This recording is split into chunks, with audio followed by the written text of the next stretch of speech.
Hello दोस्तों, मैं हूँ आरजे अक्षता और आप सुन रहे हैं 89.6 मेगाहर्ट्ज के फ्रीक्वेंसी पर रेडियो KGMA गूंज। दोस्तों, अब प्रस्तुत है विज्ञान कार्यक्रम कहानी धरती की, जहाँ धरती बोलेगी और हम सब सुनेंगे। दोस्तों, इस कार्यक्रम में हम विज्ञान की रोशनी में धरती के करोड़ों वर्षों पुराने रहस्यों, उसकी बदलती प्रकृति और उनमें छिपी अनकही कहानियों को सरल और रोचक शब्दों में आपके सामने रखते हैं। हर कड़ी में धरती का अतीत, वर्तमान और भविष्य एक रोचक वैज्ञानिक संवाद के साथ। आइए सुनते हैं कार्यक्रम कहानी धरती की, जहां धरती बोलेगी और हम सब सुनेंगे। कार्यक्रम में आज के विषय विशेषज्ञ हैं बीरबल साहनी पुराविज्ञान संस्थान लखनऊ के एक सुविख्यात वैज्ञानिक डॉक्टर रतन कर, जिनसे बातचीत कर रहे हैं डॉक्टर निमिष कपूर। यह कार्यक्रम बीरबल साहनी पुराविज्ञान संस्थान लखनऊ यानी BSIP की ओर से प्रस्तुत किया जा रहा है। नमस्कार। कहानी धरती की के आज के सफर में हम आपको ले चलेंगे लाखों साल पीछे। क्या आप जानते हैं कि हमारे पैरों के नीचे दबी मिट्टी और चट्टानें न केवल इतिहास छिपाए हुए हैं बल्कि भविष्य का आईना भी दिखाती हैं। आज हमारे साथ एक ऐसी शख्सियत हैं जो प्रकृति के नन्हे इतिहासकारों यानी पराग कणों की भाषा पढ़ते हैं। हमारे साथ स्टूडियो में मौजूद हैं डॉक्टर रतन कर, जो बीरबल साहनी पुराविज्ञान संस्थान लखनऊ में वैज्ञानिक F हैं। हिमालय की बर्फ से लेकर आर्कटिक की ठंड और दक्कन के ज्वालामुखी पहाड़ों तक आपका शोध भारत की जलवायु का एक अनूठा टाइम कैप्सूल खोलता है। डॉक्टर कर, स्टूडियो में आपका बहुत बहुत स्वागत है। बहुत बहुत धन्यवाद निमिष जी, शुक्रिया, और मेरे को यहाँ बुलाने के लिए, एक अवसर देने के लिए कि मैं अपने संस्थान और अपना काम आपके समक्ष पेश कर सकूं। हम डॉक्टर रतनकर के साथ वार्ता आरंभ करें उससे पहले मैं श्रोताओं को बताना चाहूंगा कि हाल ही में 10 अप्रैल 2026 को भारत के महान वैज्ञानिक, विश्व प्रसिद्ध पैलियोबॉटनिस्ट प्रोफेसर बीरबल साहनी की 77वीं पुण्यतिथि थी। ऐसे में सबसे पहले डॉक्टर कर, आपसे मैं यही जानना चाहूंगा कि आप प्रोफेसर बीरबल साहनी को किस रूप में याद करते हैं? एक वैज्ञानिक, एक दूरदर्शी संस्थापक, या उस व्यक्ति के रूप में जिसने हमें धरती के अतीत को पढ़ने की नई दृष्टि प्रदान की? बहुत आपने अच्छा प्रश्न पूछा। और शुरुआत में मैं जहाँ भी जाता हूँ कोई लेक्चर देने के लिए, तो मैं सबसे पहले अपने संस्थान और संस्थापक के बारे में ज़रूर कहता हूँ। तो जैसे आपने कहा कि हाल ही में उनकी 77वीं पुण्यतिथि थी 10 अप्रैल को, तो मैं एक थोड़ा सा इतिहास बताता हूँ अपने संस्थान और संस्थापक के बारे में कि बहुत पहले मई 1946 को, जब देश आज़ाद भी नहीं हुआ था, तब प्रोफेसर साहनी हमारे यूनिवर्सिटी में, लखनऊ यूनिवर्सिटी में बॉटनी डिपार्टमेंट के हेड थे। तब उन्होंने पैलियोबॉटनिकल सोसाइटी एक फॉर्म करी थी अपने स्टूडेंट्स के साथ, और 10 सितंबर 1946 को उसकी गवर्निंग बॉडी ने एक रेजोल्यूशन पास किया कि एक इंस्टीट्यूट ऑफ पैलियोबॉटनी इस्टेब्लिश किया जाए लखनऊ में। तो उसी के तहत अप्रैल 3, देश आज़ाद होने के बाद अप्रैल 3 1949 को, 1949 को शिलान्यास रखा गया हमारे संस्थान का, जिसमें उस समय के प्रधानमंत्री श्री जवाहरलाल नेहरू आए। पर दुर्भाग्यवश सिर्फ 7 दिन के बाद, गौर करिएगा, शिलान्यास के अप्रैल 3 को शिलान्यास हुआ और अप्रैल 10 तारीख को उनका देहांत हो गया। तो शायद इसी के लिए वो जी रहे थे कि इंस्टीट्यूट का शिलान्यास हो। लेकिन उनके जाने के बाद उनकी धर्मपत्नी मिसेस सावित्री साहनी जी ने कार्यभार संभाला और इंस्टीट्यूट तैयार हुआ, जो कि जनवरी 3, 1953 को उसका उद्घाटन हुआ और उसमें फिर जवाहरलाल नेहरू जी आए। और उसके बाद जुलाई 9, 1969 को इंस्टीट्यूट, जो DST है, department of science and technology, उसके अम्ब्रेला के तहत एक ऑटोनॉमस इंस्टीट्यूट के रूप में कार्य कर रहा है। जी डॉक्टर कर, आपने जो जानकारी दी है वो हमारे श्रोताओं के लिए बहुत आवश्यक थी। और जब हम बीरबल साहनी पुराविज्ञान संस्थान का नाम सुनते हैं तो हमारे मन में चट्टानों में कैद पेड़ पौधे और पौधों के जीवाश्मों के संग डायनासोर युग के एक जीवंत तस्वीर उभर के सामने आती है। बिल्कुल। मानो ये संस्थान खुद एक टाइम मशीन है। आपने अपने करियर के लगभग 4 दशक इसी अद्भुत दुनिया को समर्पित किए हैं। आप हमारे श्रोताओं को बताएं कि इन 40 वर्षों में आपने भारत के पर्यावरण इतिहास के किन अनसुने अध्यायों को उजागर किया है? जी, जब मैंने शुरुआत करी संस्थान में एज ए रिसर्च स्कॉलर, तब मैंने गोंडवाना काल, ठीक है, गोंडवाना काल के मतलब जीवाश्मों पे रिसर्च करी। गोंडवाना काल मतलब आज से मिलियन ईयर्स पहले की बात बता रहा हूँ। थोड़ा सा मैं हिस्ट्री दे दूँ इसमें कि अर्थ की जो हमारी आयु है वो है 4600 मिलियन ईयर्स ओल्ड, हमारी जो दुनिया है जी। ठीक है, यार उसको 4.6 बिलियन ईयर्स कह सकते हैं। और उसके बाद जो उसमें फर्स्ट लाइफ आई अर्थ में वो माना जाता है 3.5 बिलियन ईयर्स ओल्ड, यानी 3500 मिलियन ईयर्स। और उसका करोड़ में कहें तो 350 करोड़ वर्ष पहले first life I micro fossil के रूप में जी, ठीक है। और तो तब से लेके जो हमारा जो संस्थान है, जैसे आपने कहा कि किस तरह हमारी पृथ्वी पे खासकर वनस्पति मतलब जो अलग अलग वनस्पति हैं उनका किस तरह उद्गम हुआ, किस तरह वो फैले, किस तरह उनका वो एक्सटिंक्ट हुए फिर नए रूप में, उसका अध्ययन हम लोग करते हैं। तो मैंने जो अपना काम शुरू किया वो गोंडवाना काल, जो उस समय जो आपका जो जैसे मैंने कहा जो पर्मियन टाइम था, जो समझ लीजिए 300 मिलियन ईयर्स ओल्ड या 30 करोड़ के हैं जी, उस समय से किया। फिर और आगे फिर मैं जैसे बताता जाऊंगा आपको, जब डायनासोर थे वो 65 मिलियन ईयर्स या 6.5 करोड़, फिर अभी वर्तमान काल तक मैंने कार्य किया है। आपका काम पैलिनोलॉजी पर है। जो मैंने आपके रिसर्च पेपर्स पढ़े तो उसमें मुझे पता चला कि आप पॉलन ग्रेन्स पर काम करते हैं। और वनस्पति विज्ञान में परागकण के बारे में हम पढ़ते हैं कि वे एक फूल या पुष्प के प्रजनन में सहायक होते हैं, लेकिन आपकी रिसर्च कहती है कि इन्हीं सूक्ष्म जो पॉलन ग्रेन है या परागकण है उसमें धरती का इतिहास आपने पढ़ा है। तो एक आम श्रोता को आप सरल भाषा में समझाएं कि ये जो पॉलन ग्रेन या परागकणों के जरिए आपने जो लाखों करोड़ों साल पुराना जो धरती की कहानी है वो कैसे पढ़ी। जी जी, तो एक्चुअली पॉलन ग्रेन जो आपने कहा ये ब्रॉडली अगर पैलिनोलॉजी एक सब्जेक्ट है उसके तहत आता है। तो पॉलन जो है ये तो जो आपके जो पुष्प वाले पेड़ हैं, जो एंजियोस्पर्म जिसे कहते हैं, उनमें होता है। लेकिन एक और चीज़ होती है स्पोर, जिसको कि हिंदी में बीजाणु कहते हैं। तो जो प्लांट ग्रुप है इसको 2 डिविजन्स में ब्रॉडली मतलब डिवाइड किया गया है। तो जो हायर प्लांट्स हैं जैसे जो जिम्नोस्पर्म, जो अनावृत बीज जिसे हम लोग कहते हैं, या एंजियोस्पर्म जो आवृत बीज जो पुष्प हैं, उनमें पॉलन होता है, पॉलन ग्रेन होता है, एडवांस जो प्लांट है। और जो लोअर प्लांट्स हैं, ठीक है, जैसे कि एल्गी, जैसे कि शैवाल जिसे कहते हैं, फंजाई फफूंदी, या ब्रायोफाइट जिसको कि मॉस या काई आप कह सकते हैं, और टेरिडोफाइट्स, इसमें स्पोर होता है, ठीक है, जो कि खुद एक प्लांट को जन्म दे सकता है। इसीलिए उसका नाम देखिए कितना अच्छा है हिंदी में, बीजाणु जी, ठीक है, बीज के रूप में। तो ये सब आता है पैलिनोलॉजी के अंडर, खाली पॉलन नहीं, स्पोर भी। अच्छा, ये प्रकृति का बनाया एक वंडर मटेरियल इसको हम लोग कहते हैं, ठीक है। और आपको बताऊं सबसे जो एक रोचक बात है और साइंटिफिकली जो वैज्ञानिक रूप से उसका जो एक इम्पोर्टेंस है कि ये पराग कण जो है प्रकृति की सबसे मजबूत जैविक कण है, ठीक है। इसका जो बाहरी परत है जिसको हम लोग स्पोरोपोलिनिन कहते हैं, वो एक कॉम्प्लेक्स हाइड्रोकार्बन, जैसे कार्बन और हाइड्रोजन के मॉलिक्यूल से मिलके बनता है, और वो उसको सड़ने से रोकता है। जैसे कोई भी जब जीव जंतु जब मरता है तो उस पे जो बैक्टीरिया है वो अटैक करते हैं, एरोबिक बैक्टीरिया ऑक्सीजन के तहत जो जिसपे पनपते हैं, इसलिए वो सड़ जाता है तुरंत। परागकण क्योंकि बहुत मजबूत इकाई है और वो बहुत ही सूक्ष्म होते हैं, 5 माइक्रोन से 200 माइक्रोन तक। 1 माइक्रोन होता है 1 मिलीमीटर का 10वां भाग, तो आप समझिए कितने छोटे होते हैं। बिल्कुल। तो वो, और क्योंकि वो पाउडर फॉर्म में होता है, जैसे आप कोई भी पुष्प लीजिए, जैसे सूरजमुखी का फूल है, आप छू के देखिए तो पीला पीला आपको पाउडर की तरह आपके हाथ में आ जाएगा, जो कि पॉलन है।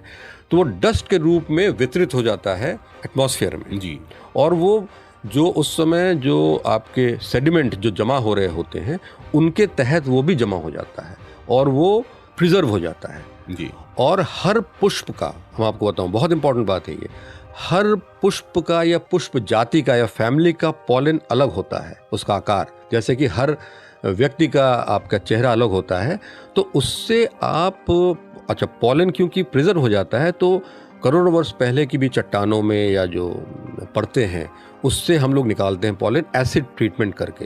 तो एसिड ट्रीटमेंट करके क्या होता है कि पत्थर तो गल जाता है लेकिन पॉलन एज इट इज रह जाता है, ये उसकी खासियत है। और क्योंकि हर पॉलन का, जैसे मैंने कहा कि आप उसको एक फैमिली से या एक किसी पेड़ से आप रिलेट कर सकते हैं, तो उस समय कैसा वेजिटेशन रहा होगा जी। उसको आप रिकंस्ट्रक्ट कर सकते हैं। तो इसलिए ये बहुत सहायक है कि उस समय कैसा, और क्योंकि आप सब जानते हैं कि वनस्पति जो है वो क्लाइमेट से इन्फ्लुएंस होती है, गवर्न होती है।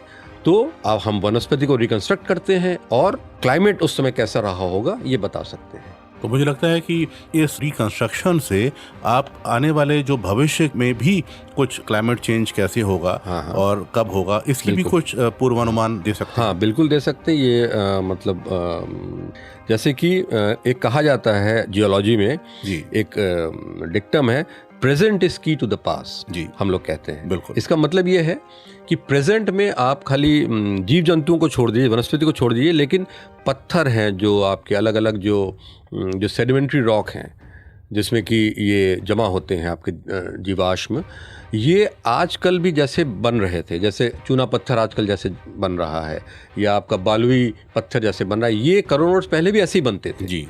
ठीक है। ठीक इसी तरह एक और चीज़ है कि पास्ट, जैसे present is key to the past, जी। Similarly past is a peep to the future. जी। ये एक झरोखा खोलता है हमको फ्यूचर में देखने के लिए कि क्या। और एक और चीज़ है, आप जानते हैं कि हम लोग का जो प्लैनेट है इट्स अ डायनेमिक जी। प्लैनेट, गतिमान दुनिया है। जी।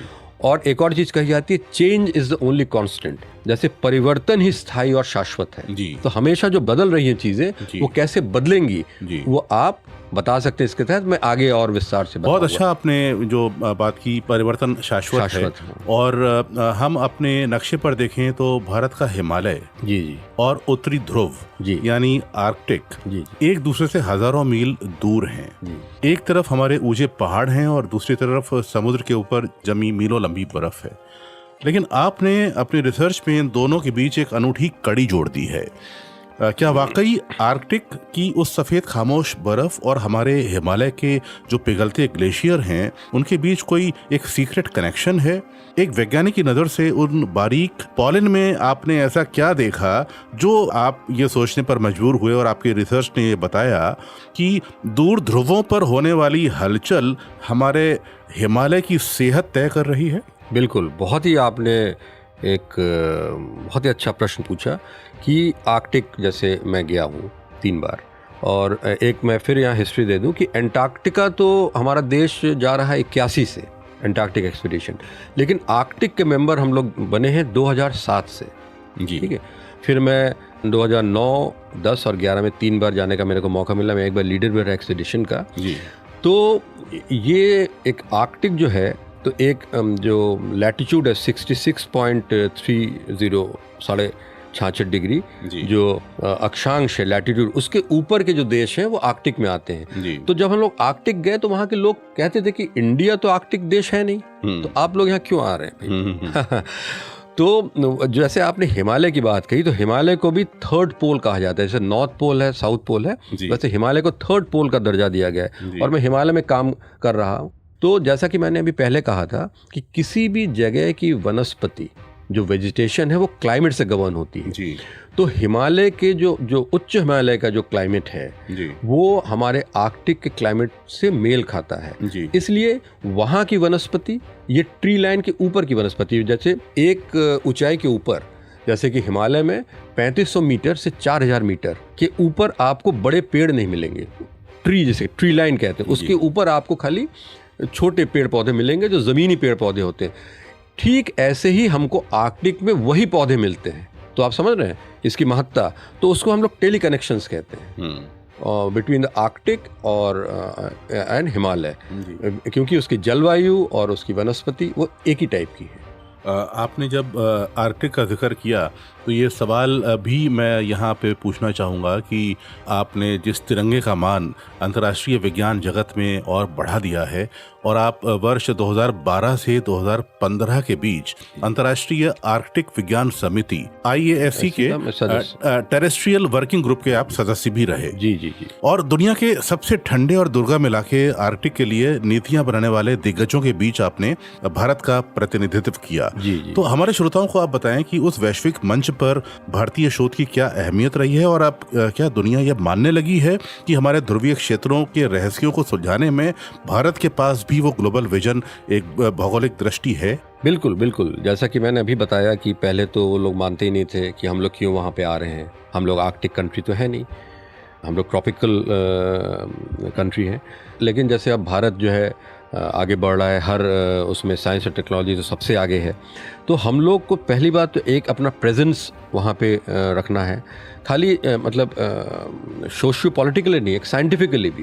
पहले हम लोग बाहर की डेटा पे निर्भर करते थे जी, कोरिलेशन करने के लिए। जैसे मैंने कहा कि हिमालय और आर्कटिक का जो जलवायु है, वनस्पति एक ही है, लेकिन वहाँ जाके हम लोगों ने खुद अपना डेटा जनरेट किया जो कि अब एक्सेप्टेबल है पूरी जगह। और इसमें जैसे ग्लोबल नेटवर्किंग आती है आपकी, और हिमालय और आर्कटिक का जो संबंध है, और डेटा शेयरिंग और सहयोग है, और भारत की जो बढ़ती धमक कह लीजिए, प्रभुत्ता कह लीजिए, वो और एक और चीज़ है, उसमें युवा वैज्ञानिकों को बहुत अवसर मिलता है अपना काम करने का एक अंतर्राष्ट्रीय मंच पर। जी डॉक्टर कर, आजकल हम हर जगह सुन रहे हैं कि हिमालय की बर्फ पिघल रही है और क्लाइमेट चेंज या जलवायु परिवर्तन के प्रति दुनिया के सबसे संवेदनशील इलाकों में से ये जगह एक है। लेकिन वैज्ञानिकों के लिए चुनौती यह है कि वे कैसे जानें कि 500 या 1000 साल पहले हिमालय का मिजाज कैसा था। अक्सर हमें ऐसी रिसर्च के लिए जो फॉरेन यूनिवर्सिटीज़ हैं या कुछ ग्लोबल डेटा है वो लेना पड़ता है, लेकिन आपने जो पॉलिन क्लाइमेटिक डेटा बैंक तैयार किया है उसने भारत को इस दिशा में एक आत्मनिर्भर बना दिया है। और हमारे श्रोताओं के लिए भी हम आपसे जानना चाहेंगे कि ये डेटा बैंक कैसे भारत का अपना जलवायु कैलेंडर एक तरह से बन गया है, और अब हमें हिमालय के भविष्य को जानने के लिए किसी विदेशी चश्मे की ज़रूरत नहीं है। बहुत ही अच्छा आपने फिर सवाल पूछा। आपके इसमें दो पहलू हैं आपके प्रश्न में। मैं पहले पे आता हूँ, ठीक है, कि कैसे जो है वैज्ञानिक जानेंगे कि 500 या 1000 साल पहले हिमालय का मिजाज कैसा था। जी, तो अभी जो हिमालय की बर्फ़ पिघल रही है या ध्रुवों की बर्फ़ पिघल रही है, बहुत ही एक सब जानते हैं, क्योंकि अभी जो मेट्रोलॉजिकल डेटा है वो बताता है कि जलवायु गर्म हो रहा है। मतलब जो इंडस्ट्रियल एरा था जिसको 18वीं शताब्दी का, उससे लेके अब तक 1.5 डिग्री सेंटीग्रेड बढ़ चुका है। तो ये तो एक सब जानते हैं जी। लेकिन हमारे साइंस की जो महत्ता ये है पॉलिन की, ये climate change of the past बताती है कि पहले कैसा था, और सिर्फ 500 या 1000 साल ही नहीं, बहुत पहले तक। जैसे कि मैं होलोसीन पे आऊँ, होलोसीन जो है जैसे कि उसको वर्तमान कहते हैं, वर्तमान काल जी, तो पिछले 11,700 साल का जो काल है उसको होलोसीन कहते हैं जी। तो हमारा जो हिमालय का काम है वो पूरा होलोसीन कवर करता है, पिछले 11,000-12,000 साल तक। तो इसमें मैं आपको बताऊं, जो होलोसीन में कई आपके बार जलवायु परिवर्तन हुआ और काफ़ी इंटेंस हुआ। जैसे मैं आपको बताऊं, कई बार जलवायु परिवर्तन हुए। तो सबसे पहले होलोसीन में होलोसीन क्लाइमेटिक ऑप्टिमम कहते हैं, या होलोसीन तापीय अधिकतम, ठीक है। ये 9,000 साल से मान लीजिए मोटा मोटी 5,500 साल आज से पहले हुआ। जी, समझ रहे? जी जी। उस समय का जलवायु, गौर करिएगा, उस समय का जो टेम्परेचर था वो अभी से भी ज्यादा था, जबकि अभी को हम तो अलार्मिंग मान रहे हैं। हाँ जी, हाँ जी। उस समय तो मनुष्य नहीं था, मनुष्य था, लेकिन मनुष्य का वर्चस्व नहीं था। ये आपका फॉसिल फ्यूल को नहीं जलाया जा रहा था, तब भी क्यों टेम्परेचर बढ़ा उस समय? ये जरा सोचने की बात है। और ये हम लोग की साइंस है, जियोलॉजी या पैलियोलॉजी या क्लाइमेट चेंज रिसर्च, ये बताती है। तो मेरा ये कहना है कि आजकल जो एकदम से जो जलवायु परिवर्तन हुआ है, जो कहा जा रहा है इंडस्ट्रीज लगने के बाद 19वीं और 20वीं सदी में, वो तो मानव जनित है जी। लेकिन जो नेचुरल फोर्सिंग्स होती है, जिसको प्राकृतिक जो जिस वजह से जो जलवायु परिवर्तन होता है, वो कहीं और ज़्यादा ताकतवर होता है।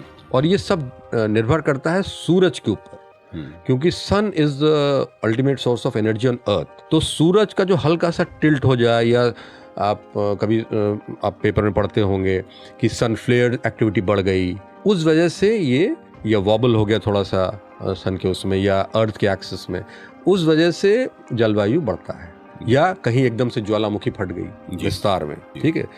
तो आप ये बताइए, तो मेरा ये कहना है कि जो नेचुरल, जो प्राकृतिक जो वजह से जी जलवायु जो है उस पर ज़्यादा इफेक्ट करता है। फिर इसी क्रम में चलिए मिडिवल वार्म पीरियड आता है, जो कि सिर्फ आज समझ लीजिए 950 से 1250 ईस्वी तक था। जी उस समय भी तो आदमी का उतना वो नहीं था, कोई ऐसी टेक्नोलॉजी तो नहीं आई थी कि जो है पेट्रोल, ना तो कार्बन इमिशन था और ना आईपीसीसी की रिपोर्ट थी जिसमें 95% जो है वो मानवीय गतिविधियां जिम्मेदार ठहराई गई हैं। तो उस समय का टेम्परेचर बिल्कुल इस समय के बराबर था या जी थोड़ा बढ़ा हुआ था जी। अब ये हमारा जो स्टडी है हमारे देश में हम लोग खुद कर रहे हैं। हिमालय में मैंने मेरे साथियों के बहुत अच्छे अच्छे शोध पत्र हैं इस पे, हम लोगों ने किया। और फिर एक छोटा हिमयुग कहते हैं हम लोग, लिटिल आइस एज, ये 1500 से 1850 ईस्वी तक हुआ। बहुत गौर करने वाली बात है कि हम लोग सब कहते हैं कि गर्म हो रहा है, उससे डरते हैं कि जलवायु गर्म हो रहा है, लेकिन ऐसे ठंडे जो काल आते हैं ये बहुत खतरनाक होते हैं। गौर करिएगा, क्योंकि जो वायुमंडल का जो पानी है वो बर्फ के रूप में जम जाता है। उससे क्या पड़ता है, अकाल पड़ता है, पानी नहीं बरसेगा। जब भी शीत युग आएगा पानी बरसना बंद हो जाएगा। तो उस समय जो मैंने कहा 1500 से 1850 का जो काल था, आप हिस्ट्री में जाइए, यूरोप में फैमीन हुए, इस वजह से वो बाहर निकले हैं। जो चाहे कोलंबस हो चाहे वास्को ड गामा हो, क्योंकि वहाँ फैमीन हो गया था, उनको नया जगह चाहिए थी वो करने के लिए। और उसका जो आपका बहुत मैनिफेस्टेशन है, एक्सीलेंट जो उसका उदाहरण है, वो जो एंड का फेज है, बंगाल फैमीन, जिसमें कि लाखों लोग मर गए। तो ऐसा नहीं है कि खाली गर्म होने से गड़बड़ है, जब बहुत ठंडा हो जाएगा तब भी बहुत खतरनाक। बिल्कुल जी। और एक डॉक्टर साहब यहाँ पे सवाल और जो मैंने पूछा था आपसे, आपका पॉलन क्लाइमेट डेटा बैंक जो आपने बनाया है, वही मैं उस पे आ रहा हूँ कि हम लोगों का पहले, क्योंकि भाई ठीक है, धीरे धीरे हम लोगों ने हमारे संस्थान ने काम शुरू किया था। हमारे जो सीनियर्स थे उनके पास इतने संसाधन नहीं थे, वो पायनियर मतलब वर्कर थे शुरुआती। तो वो उसका जो क्या कहा जाए रेजोल्यूशन था, या जो उसका जो लेवल था उतना हाई नहीं था, ज़्यादा नहीं था। लेकिन हम लोग अब भाई हम लोग के पास आधुनिक उपकरण हैं, बहुत अब संसाधन हम लोग को मिलते हैं। तो हम लोग जैसे कहा इंटरनेशनल अंतर्राष्ट्रीय लेवल का काम कर रहे हैं। और जो पॉलन डेटा बैंक हम लोग ने बनाया है, जो हमने आपको सारी अभी बताई कि होलोसीन तापीय अधिकतम, मध्यकालीन गर्म अवधि और जो छोटा हिमयुग, वर्तमान गर्म अवधि एक जो चल रहा है, ये सारे पॉलन की स्टडी से बताते हैं, जिसकी वजह से हिमालय और हिमालय के बाहर भी और भी जगह, तो हम लोग मतलब भारत को जो इंटरनेशनल जो लेवल का जो काम हो रहा है उससे जोड़ पाए हैं विगत समझिए 10 से 20 वर्षों। जी, तो ये बड़ा करामाती है पॉलन या बीजाणु जो आपने कहा, जो स्पोर हैं हमारे प्लांट्स के, और जो स्पोर पॉलन है वो अद्भुत उनमें क्षमता है हमारे धरती के इतिहास, वैज्ञानिक इतिहास को बताने की, या भूगर्भीय या भौगोलिक इतिहास को बताने की।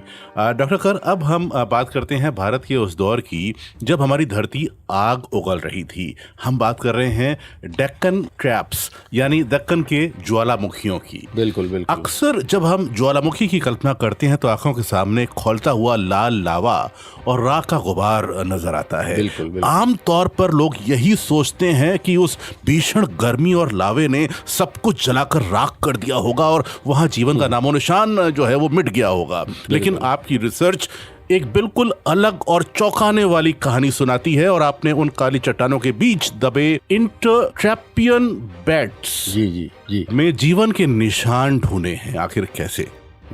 और साथ में यह भी बताइए कि जब धरती से आग निकल रही थी और वहां के पेड़ पौधे और जंगल किस हाल में थे? क्या वे हार मान चुके थे या फिर लावे के बीच भी जिंदगी मुस्कुरा रही थी? ये बहुत ही आपने फिर से एक रोचक सवाल पूछा है। और भारतवर्ष में जो डेक्कन प्लेटो कहते हैं, वो ज्वालामुखी की वजह से हुआ। इसमें एक बात मैं आपको बताऊं, हाँ बिल्कुल, ज्वालामुखी जब फटता है तो एक जैसे जनमानस समझता है कि सब कुछ राख हो गया होगा। तो मैं बताऊं, ये जो डेक्कन जो वॉल्केनिज्म हुआ, जो ज्वालामुखी हुई, वो 1-2 दिन या कुछ वर्षों में नहीं होता है। गौर करिएगा, ठीक है। जो डेक्कन वॉल्केनिज्म हुआ उसकी अवधि आप जानते हैं 5 मिलियन ईयर्स चला, वो 50 लाख साल। जी, समझे। ये उसकी तरह नहीं है कि एटम बम जो एक जगह गिर गया एकदम से हो गया, एक दिन की बात है। 50 लाख साल तक ज्वालामुखी लावा निकलता रहा। बताइए। 50 लाख मतलब 5 मिलियन ईयर्स का उसका ड्यूरेशन है, वो हम लोग को डेटिंग से पता चलता है। उसमें 1 मिलियन ईयर 10 लाख इंटेंस था। अब तो इतना तो संभव नहीं है ना, 50 लाख साल वो भरभरा के निकलता ही रहा, तो बीच में रुक गया ज्वालामुखी, उसको क्वाइट इंटरवल्स कहते हैं जी। उस समय। अब देखिए लाइफ जो है ना, ये बहुत ही ऐसी चीज है कि वो फिर से अपना रास्ता ढूंढ लेती है। तो जैसे ही वो ज्वालामुखी रुका उस समय क्वाइट इंटरवल्स में, लाइफ फिर से पनप गई। और जो आपने इंटरट्रैपियन कहा, ट्रैप मतलब ज्वालामुखी के पत्थर, जब क्वाइट पीरियड आया तो फिर से आपके जलाशय बने, जलाशय के चारों तरफ वनस्पति, जलाशय के अंदर आपके जीव जंतु, वो उनकी परत फिर जमा हो गई। फिर उसके बाद फिर जब वोल्केनो आया, फिर उसने उसको दबा दिया। तो उस परत दर परत जी, ये हम पता लगा सकते हैं 50 लाख साल का जो ज्वालामुखी का इतिहास, की बीच बीच में जब ये क्वाइट इंटरवल्स आए, किस तरह लाइफ फिर से पनपी, उसमें नए नए लाइफ फॉर्म्स आए। और डॉक्टर कर, अब बात करते हैं भारत की उस काली संपदा की जिसने हमारे देश के विकास के पहियों को रफ्तार दी है, यानी कोयला। आपने गोंडवाना काल के कोयले क्षेत्रों में भी काफी गहरा शोध किया है। जी। अक्सर लोग सोचते हैं कि कोयला खदानों में तो बस खुदाई और मशीनों का काम होता है, लेकिन क्या एक लैब में माइक्रोस्कोप के नीचे देखे गए नन्हे पॉलन या बीजाणु या पॉलन स्पोर्स वाकई भारत की जो ऊर्जा सुरक्षा है, एनर्जी सिक्योरिटी है, उसमें भी कोई अपनी भूमिका निभा सकते हैं? क्या आपका ये जो माइक्रो रिसर्च कोयला खनन की प्लानिंग को और ज्यादा सटीक और सुरक्षित बनाने में कुछ योगदान देता है? बिल्कुल बिल्कुल बिल्कुल।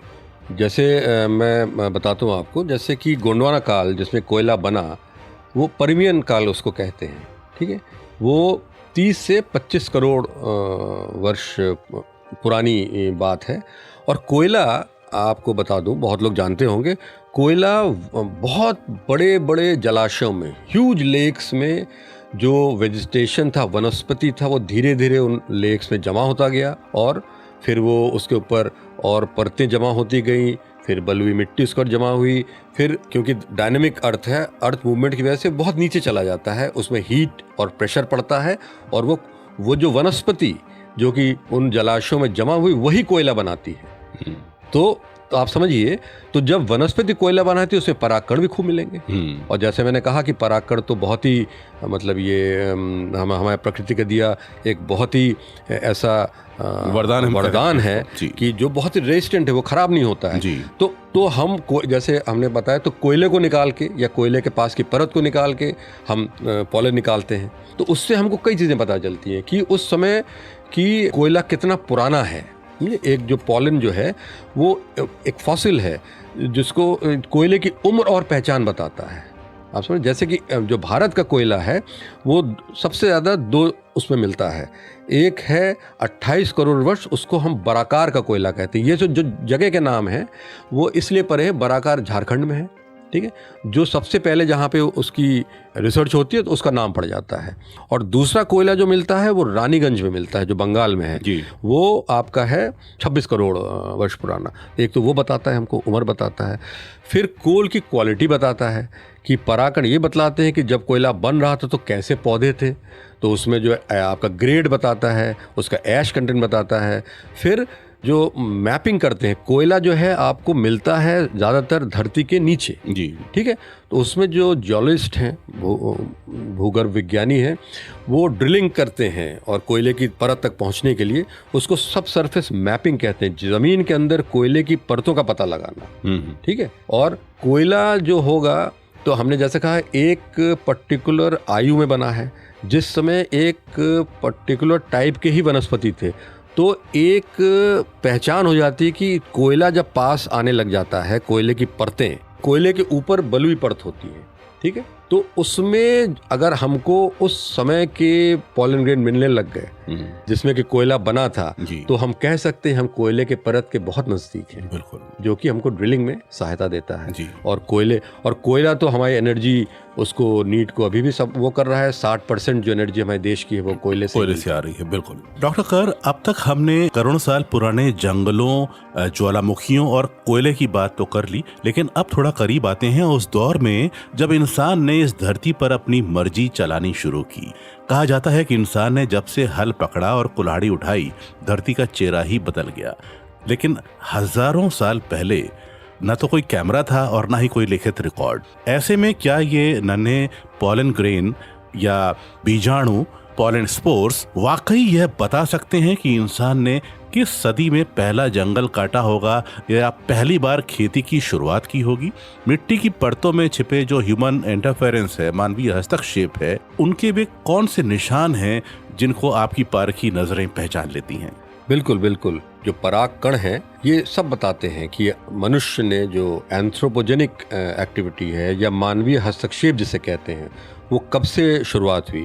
तो इसके कई आयाम हैं, मैं एक एक करके आता हूँ। कि आपने जो उसकी सबसे पहले बात करी, हल जब से उठाया, जब से हमारा एग्रीकल्चर शुरू हुआ, तो ऐसे कुछ पॉलन होते हैं जिनको एंथ्रोपोजेनिक इंडिकेटर्स कहते हैं, जो कि मानवीय गतिविधि बताता है। तो इसमें जो सीरियल पॉलन है, सीरियल है अनाज, ठीक है, जो हम अनाज, जितने भी अनाज हैं, चाहे वो चावल है, चाहे गेहूं है, चाहे मक्का है, ये बहुत ही रोचक बात है, ये सब ग्रास फैमिली के होते हैं। जो घास है ना, जो दूब है या जो तो हम लोग खरपतवार कहते हैं, इसकी फैमिली और अनाज की फैमिली एक ही है, ठीक है। तो जहाँ अनाज जब उगाया जाने लगा तो ये जंगली जो उसके साथ थे वो भी साथ साथ आ गए, बात समझ। और एक सीरियल पॉलन होता है कि जैसे आप अनाज उगाएंगे तो उसका पॉलन का साइज अलग होता है। जैसे घास जंगली है या जंगली हमारे पास चावल था, तो उसका जो पॉलन का साइज है देखने में एक ही होगा, और जो हम उसको खेती करेंगे तो उसको सीरिलिया कहते हैं, उसका पॉलन का साइज बड़ा होता है। उससे हम बता सकते हैं कि कब वहाँ पे खेती शुरू हुई, एक है। और दूसरा, उसके साथ आपके जो अनाज हैं उसके साथ कुछ खरपतवार, वीड्स आते हैं साथ में, हमेशा किसी भी आप खेत में जाइए, वो भी एक कुछ फिक्स्ड या पर्टिकुलर पेड़ पौधे हैं जिनके थ्रू हम बता सकते हैं कि कब है। तो इस और एक और है बहुत ही रोचक बात, एस्टेरेसी एक फैमिली होती है, सूरजमुखी की फैमिली, ठीक है। तो उसमें क्या होता है, कुछ पौधे होते हैं जिन पे कांटे होते हैं जी, और उसमें एक तरल पदार्थ सफ़ेद सफ़ेद देखा दूध टाइप का निकलता है जी। तो जब आदमी जब कहीं भी जाता है तो उसके साथ जानवर जाते हैं जी, जो जैसे कैट ग्रेजर्स हैं, बिल्कुल, आपके भैंस है, बकरी है, ये तो वो लोग क्या वो खाते हैं आसपास के पेड़ पौधे, लेकिन क्योंकि उन कुछ, जैसे हमने कहा, कुछ पेड़ों में कांटे होते हैं या सैप होता है, तो उसको नहीं खाते हैं, तो उसके पॉलन ज्यादा मिलते हैं। किसी के पॉलन कम मिलेंगे, किसी के पॉलन ज्यादा मिलेंगे। तो उससे हम लोग बता सकते हैं कि कब मनुष्य वहाँ पे आया। और जैसे कहा जाता है कि हमारे गैंजेटिक प्लेन में जो खेती शुरू हुई है तो 8,000-9,000 साल पहले शुरू हो गई थी। बिल्कुल, बहुत अच्छा। ये तो बहुत नई जानकारी, हमारा इजाफा हुआ जानकारी में कि जो कटीले जो शाखाएं होती हैं जिन फूलों में, उनके पॉलन आपको ज़्यादा मिलते हैं क्योंकि वो जानवरों के शिकार या जानवरों का वो से दूर रहते हैं। तो बहुत अच्छा सर। डॉक्टर कर, अक्सर जब हम वैज्ञानिक शब्द सुनते हैं तो हमारे मन में एक ऐसी छवि उभरती है कि सफ़ेद कोट पहने, चश्मा लगाए एक व्यक्ति जो दिन भर अंधेरी लैब में माइक्रोस्कोप के संग काम करता रहता है। लेकिन आपकी कहानी तो कुछ और कहती है। रेडियो पर आज हमें बहुत से छात्र सुन रहे होंगे जो शायद एडवेंचर के शौकीन हैं। क्या एक पैलियोलॉजिस्ट का काम केवल लैब की चारदीवारी तक सीमित है, या इसमें ऊंचे पहाड़ों पे या कड़कड़ाती ठंड वाले ग्लेशियर और जंगलों के बीच में वो रोमांचक फील्ड वर्क भी शामिल है? हमें अपने उन कठिन लेकिन रोमांचक जो आपके दौरे हुए हैं उसके बारे में बताएं, जहां आप अपने सैंपल्स इकट्ठे करने जाते हैं।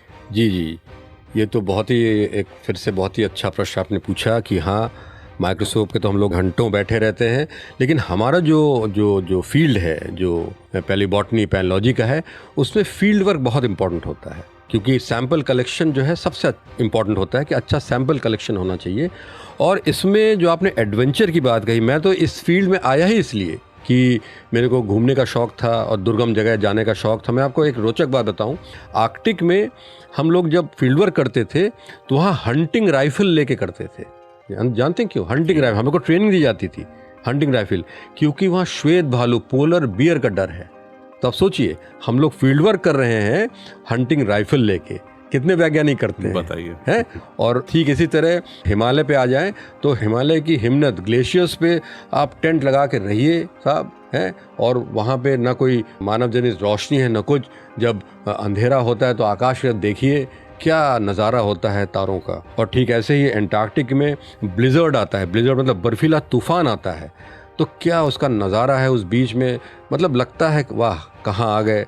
और जिस लेक में हम लोग काम कर रहे थे, प्रियदर्शी लेक है, वहाँ पे हम काम कर रहे थे, अगले दिन ब्लिजर्ड आने से पूरा फ्रोज़न हो गया। तो ये सब कुछ मेरे अनुभव हैं जो कि मैं साझा कर रहा हूँ। बहुत बहुत अच्छा सर, और बहुत सारी जानकारियाँ आज हमको मिली। और धूल का हर एक कण एक किताब है, बस उसे पढ़ने वाली नज़र चाहिए। डॉक्टर रतनकर, आज आपने हमें सिखाया कि कैसे मिट्टी की गहराइयों में छिपे ये नन्हे पराग कण, पॉलन ग्रेन या बीजाणु, पॉलन स्पोर्स, हमें हमारे भविष्य के प्रति सचेत कर रहे हैं। डॉक्टर कर, कहानी धरती की को इतना जीवंत बनाने के लिए आपका हृदय से आभार। बहुत बहुत धन्यवाद, शुक्रिया। आज डॉक्टर रतनकर ने हमें बताया कि कैसे मिट्टी की गहराइयों में छिपे ये नन्हे कण हमें हमारे भविष्य के प्रति सचेत कर रहे हैं। श्रोताओं, उम्मीद है आज का सफर आपको पसंद आया होगा। अगले हफ्ते फिर मिलेंगे एक नई शख्सियत और धरती की एक नई कहानी के साथ, जहां धरती बोलेगी और हम सब सुनेंगे। निमिष कपूर को दीजिए अनुमति। नमस्कार दोस्तों, अभी आप सुन रहे थे कार्यक्रम कहानी धरती की, जहां धरती बोलेगी और हम सब सुनेंगे। इस कार्यक्रम में विशेषज्ञ के रूप में शामिल हुए डॉक्टर रतनकर, वैज्ञानिक एफ, बीरबल साहनी पुराविज्ञान संस्थान लखनऊ, जिनसे बातचीत कर रहे थे डॉक्टर निमिष कपूर। यह कार्यक्रम बीरबल साहनी पुराविज्ञान संस्थान लखनऊ द्वारा प्रस्तुत किया गया। दोस्तों, आज का हमारा सवाल ये रहा, पृथ्वी पर जीवन की शुरुआत कितने वर्ष पहले हुई थी? सवाल रिपीट कर देते हैं, पृथ्वी पर जीवन की शुरुआत कितने वर्ष पहले हुई थी? आप इसका जवाब हमें व्हाट्सएप के माध्यम से कर सकते हैं। हमारा नंबर है 8870191138, 3 बार 8 70 19 138। आप हमें अपना जवाब ईमेल भी कर सकते हैं। हमारी ईमेल आईडी है fm@kgmcindia.edu। आप हमें लेटर भी भेज सकते हैं। हमारा एड्रेस है Atal Bihari Vajpayee scientific convention centre, 2nd floor. मिलेंगे आपसे अगले मंगलवार हमारे नए गेस्ट के साथ। तब तक के लिए सुनते रहिए 89.6 मेगाहर्ट्ज रेडियो KGMU गूंज। Radio KGMU।